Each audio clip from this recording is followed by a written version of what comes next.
Ayun, hello guys, good afternoon. Happy Sunday. Happy Sunday sa atin.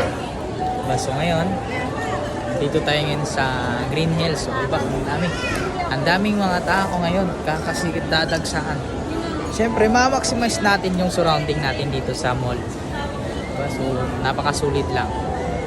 Kasi mag-upgrade kami ng bagong unit, bagong iPhone na naman. So ganun talaga dito. Pag once na magkaroon ka talaga ng resulta, i-lifestyle mo din.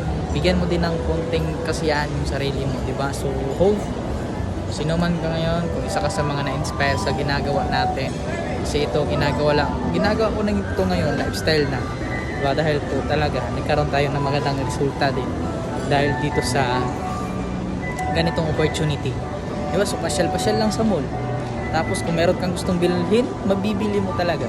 So I hope din sa lahat po ng mga nandito na inspire ka man sa naging buhay ko ngayon, try mo lang din to, kasi ako isa po ako sa mag-get sa unit dito. Tuturuan kita kung ano yung ginagawa ko dito para ikaw naman yung next na magka-experience sa ganitong opportunity. Okay? So see you po sa inbox po natin para mag-guide kita.